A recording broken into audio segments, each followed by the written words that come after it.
కస్సమర్థస్య కశ్చైక ప్రియదర్శన. అన్ని కాలముల యందు ఎప్పుడు చూసినా ఎంత అందం ఎంత అందం అనిపించాలి. ఎవరికి? తనకి విరోధులైన వారికి కూడా. శూర్పణక చూసింది, ఏం అందగాడంది. తన భర్త చచ్చిపోయాడు వాలి, చూసింది. తార, ఏం మహానుభావుడు రా అంది. పక్షులు చూసాయి, ఏం అందగాడు రా అన్నాయి. మహర్షులు చూశారు, పుంసామోహన రూపాయ పుణ్యశ్లోకాయ మంగళం అన్నారు. ఇటువంటి వాడిని భర్తగా పొందితే బాగుండనుకున్నారు ఏమిటి మగవాళ్ళైనటువంటి మహర్షులు. ఇది సర్వభూతములు చూసేటప్పటికి అబ్బా ఏమందం అనిపించాలి. ఈ అందం ఉపాసనా బలం.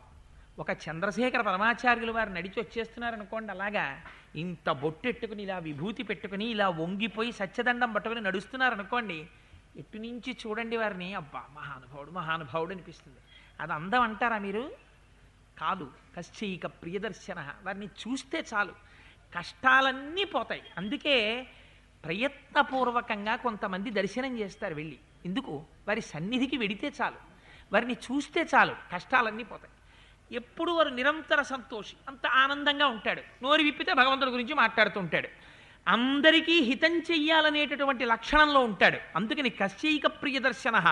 ఆత్మవాన్కో, ఆత్మవాన్ అంటే అమరకోశాన్ని బట్టి ధైర్యం, అపారమైనటువంటి ధైర్యము కలిగినటువంటి వాడేవాడు. అంటే పైకి డాంబికంగా కనపడినా మేకపోతులాగా లోపల మాత్రం భయాన్ని పొందాడనుకోండి, అది ధైర్యం అనిపించుకోదు. మొక్కవోని ధైర్యంతో నిలబడగలగాలి. నేనే తలుచుకున్నానా ఈ బ్రహ్మాండములన్నింటినీ శాసిస్తానంటాడు రామచంద్రమూర్తి. ఎన్నడూ భయపడడం అన్నది రామచంద్రమూర్తి జీవితంలో లేదు. ఇది ధైర్యం. ఆత్మవాన్కో జితక్రోధో, ఇది చాలా కష్టం. అక్కడ వేసినటువంటి మాట చూడండి. మహర్షి ఏం అమాయకంగా అడగలేదు. వాల్మీకి మహర్షి ఎంత గొప్ప గొప్ప మాటలు వేశారో చూడండి. శిష్యుడు గురువుని ప్రశ్న వేస్తే ఎంత అందంగా ప్రశ్న వెయ్యాలో చూపిస్తున్నారు. ఈ ప్రశ్నలోంచి 24,000 శ్లోకాల రామాయణం పుట్టింది. అంటే ఎంత గొప్ప ప్రశ్న చూడండి. అది జిత క్రోధో. ఏం క్రోధో అన్న మాట వాడడం ఎందుకు?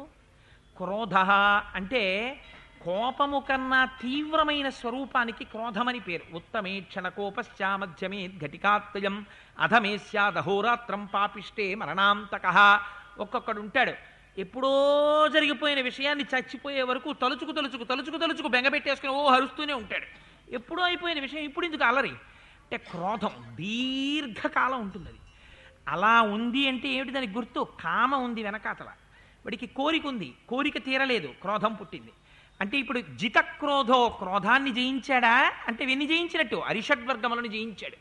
కామ క్రోధ లోభ మద మోహ మాత్సర్యములు ఆరింటినీ జయించినటువంటి వాడై ఉన్నాడా? అందుకని జితక్రోధో. అందుకని కశ్చైక ప్రియదర్శన ఆత్మవాన్కో జితక్రోధో ద్యుతిమాన్కో ననసూయక. ద్యుతిమాన్ అపారమైనటువంటి కాంతి కలిగినటువంటి వాడై ఉండాలి. ఈ కాంతి ఎక్కడి నుంచి వస్తుంది? ఉపాసన బలంలోంచి వస్తుంది. తను నమ్మిన సిద్ధాంతం పట్ల తనకున్న విశ్వాసంలోంచి వస్తుంది. తను అనుసరించవలసినటువంటి ధర్మము పట్ల వైక్లభ్యము లేని స్థితిలోంచి వస్తుంది. అందుకని అటువంటి వాడై ఉన్నాడా? అందుకని ద్యుతిమాన్కో ననసూయక. అనసూయక అంటే ఏమిటో తెలుసా అండి? ఎదుటివారిలో ఒక గుణం ఉంటుంది, ఒక మంచి గుణం. మరి ఆ మంచి గుణాన్ని మంచి గుణంగా స్వీకరించారు. మీకు అనసూయక రావణాసుడు, అసూయకి రావణాసుడు. ఎదుటివారిలో ఎంత మంచి గుణం ఉండనివ్వండి, వాడు వెంటనే ఆ మంచి గుణాన్ని చెడ్డ గుణంగా మార్చి చెప్తాడు. అందుకే జీవితంలో ఒక అలవాటు చేసుకోవాలి. ఎవరి గురించి అయినా మాట్లాడేటప్పుడు మొట్టమొదట వారిలో ఉన్న మంచిని స్మరించి, వారా అండి చాలా మంచివారు అంటం మీరు ప్రారంభం చేసి వారిలో ఉన్న మంచి గురించి మాట్లాడడం మొదలుపెట్టారనుకోండి, అది అలవాటైపోతుంది. అలా క్రమంగా అలవాటైతే మంచిని చూడడం ఒకటే వస్తోందనుకోండి, ప్రశాంతత మీకు దక్కుతుంది. ఎందుకని? చెడుని చూసిన కొద్దీ మీలో క్రోధం వస్తుంది, మీలో ఉద్రేకం వస్తుంది. మంచిని చూసిన కొద్దీ మీరు ప్రశాంతంగా ఉంటారు. ముందు మీ మనస్థితి చక్కబడుతుంది. అందుకని అనసూయక, ఎదుటివారిలో ఉండేటటువంటి గుణాల్ని గుణాలుగా చెప్పకుండా గుణాల్ని దోషాలుగా చెప్తారు కొంతమంది. ఇది అసూయతో కూడినటువంటి వాడి యొక్క లక్షణం. అవతలవాడు చెడిపోడు, ఆయనలో ఉన్న గుణాన్ని అవగుణంగా నువ్వు చెప్తే ఆయనకు వచ్చిన నష్టం లేదు. అలా చెప్తే నువ్వు అసూయాపరుడు అని తెలుస్తుంది. అందుకని అనసూయక. కస్య బిభ్యతి దేవాశ్చ జాత రోషస్య సంయుగే. కోపాన్ని గెలిచిన వాడైనా కోపం తెచ్చిపెట్టుకున్నాడు అనుకోండి, నిజంగా నాన్నగారికి కోపం రాలేదు, కానీ కోపం తెచ్చిపెట్టుకోకపోతే పిల్లవాడు సక్రమంగా ఉండడని ఆ రోజు నాన్నగారు బుసలు కొడుతూ కూర్చున్నారనుకోండి, కొడుకు లోపలికి వచ్చేటప్పటికి అయ్యో బాబోయ్ నాన్నగారు ఏమిటో ఇలా ఉన్నారు అనుకుంటాడు.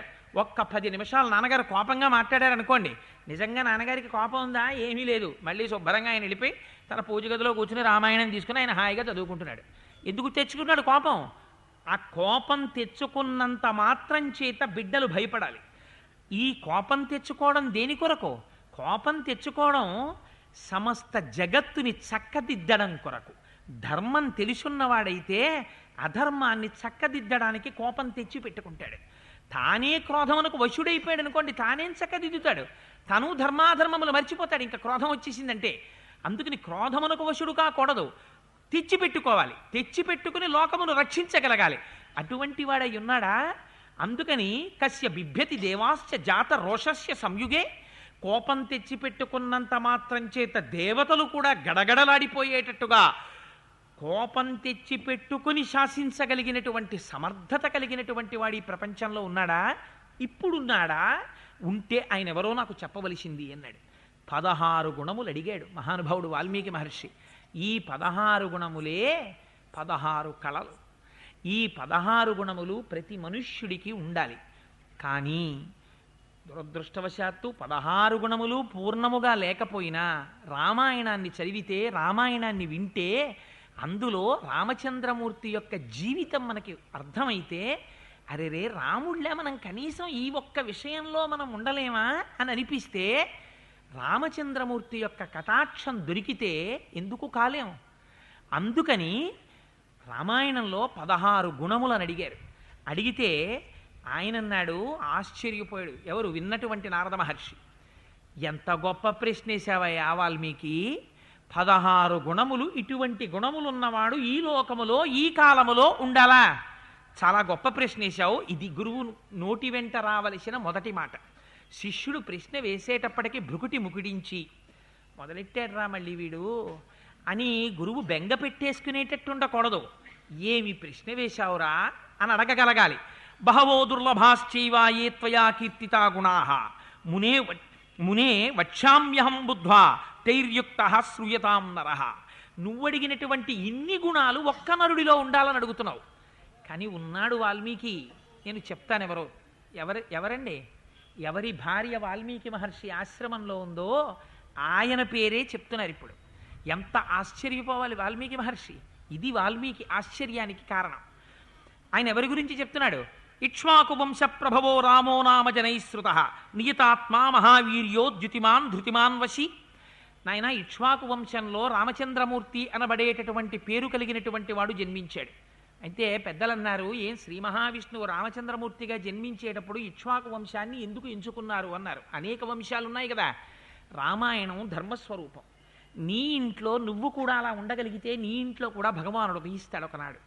ఇక్ష్వాకు వంశంలో మొట్టమొదటి వాడైనటువంటి ఇక్ష్వాకు శ్రీ మహావిష్ణువుని విశేషమైనటువంటి ఆరాధన చేసి శ్రీరంగనాథుణ్ణి పొందాడు. కులధనంగా పొంది ఆరాధన చేశాడు.